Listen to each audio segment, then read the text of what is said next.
पिछले 6 महीनों से हमारे देश में कई बड़े बड़े दुर्घटनाएं हुए, कहीं पुणे पोर्शे केस देखने को मिला।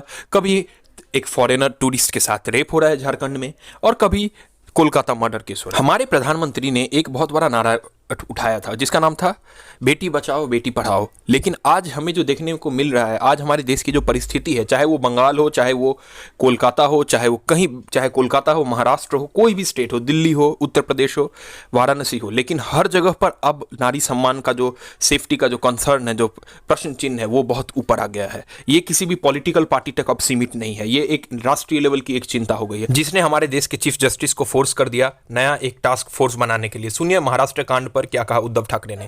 बदलापूरमध्ये जी घटना घडलेली आहे, या घटना हल्ली देशात वारंवार घडत आहेत आणि आपल्याकडे कशी घाणेरडी पद्धत सुरू झालेली आहे की ठराविक राज्यातल्या ठराविक घटनांचं राजकारण केलं जातं। माझं मत असं आहे की आज संजय राऊत यांनी सामनाच्या अग्रलेखात पण दिलेलं आहे। एका बाजूला आपण लाडकी बहीण म्हणत असताना, योजना आणत असताना, या बहिणींचं त्यांच्या छोट्या छोट्या मुली सुद्धा आपल्या राज्यात असुरक्षित आहेत, त्यांच्यावरती अत्याचार होत आहे आणि आपण कुठला तरी एखादा विषय घेऊन हे एखाद्या राज्यात झालेली घटना नाही, दूसरे राज्यों में प्रेसिडेंट रूल उतारने वाली, लॉ एंड ऑर्डर को क्वेश्चन करने वाले बीजेपी की आज सबसे बड़ी कटघड़ी में आने की परिस्थिति आ चुकी है। क्योंकि महाराष्ट्र में जो बदलापुर में हुआ है 2 बच्चियों के साथ, वो अपने आप में एक शर्मनाक घटना है।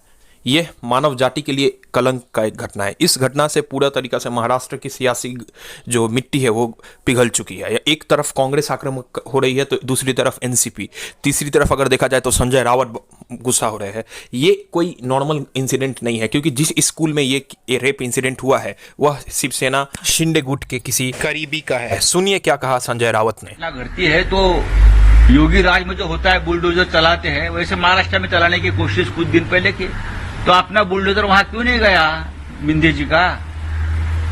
मिस्टर मिंदे से मेरा सवाल है मुख्यमंत्री से कि आपका बुलडोजर बदलापुर में क्यों नहीं गया?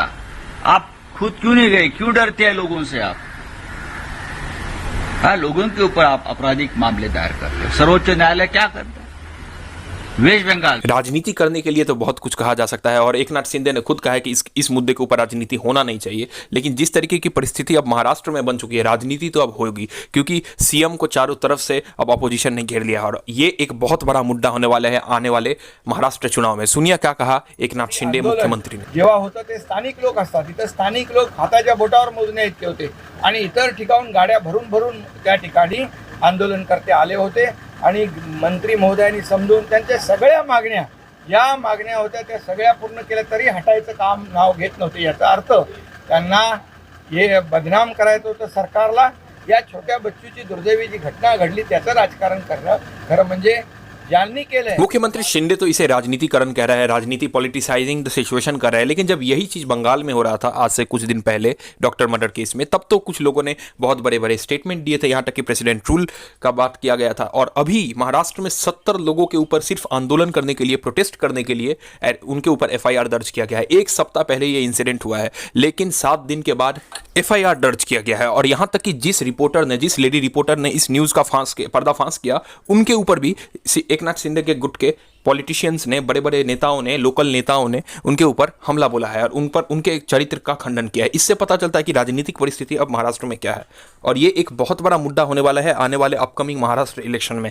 कहीं ये तख्ता पलट वाला परिस्थिति ना हो जाए, क्योंकि हमें पता है कि निर्भया कांड के बाद कांग्रेस की सरकार ही खत्म हो गई थी दिल्ली से और सेंट्रल से, इससे शीला दीक्षित की सरकार, जिससे पता चलता है कि राजनीतिक परिस्थिति अब महाराष्ट्र में स्टेबल नहीं है, क्योंकि पुलिस ने बहुत बुरी तरीके से लाठीचार्ज किया है। एक जन चेतना के विरुद्ध में जिस तरीके से आक्रमण किया गया है, इससे पता चलता है कि डेमोक्रेसी की परिस्थिति बहुत खराब है महाराष्ट्र में। और आने वाले दिनों में हमें इतना तो मैं आपको बता सकता हूं कि इसका एक बहुत बड़ा इंपैक्ट पड़ेगा, क्योंकि लाडली बहन योजना से लेकर बड़ी बड़ी महिला सुरक्षा या महिलाओं के लिए योजना शिंदे सरकार ने, बीजेपी सरकार ने, जो महायूटी अलायंस सरकार है, वहां पर लॉन्च किए थे। लेकिन इस सिचुएशन के बाद, लॉ एंड ऑर्डर की इंस्टेबिलिटी के बाद, मैं आपको इतना बता सकता हूं कि इसका प्रभाव आने वाले इलेक्शन में पड़ने वाला है, जो दिवाली के बाद शुरू होने वाला है। आशा करता हूं मेरा ये रिपोर्ट आपको अच्छा लगा। जय हिंद, जय भारत।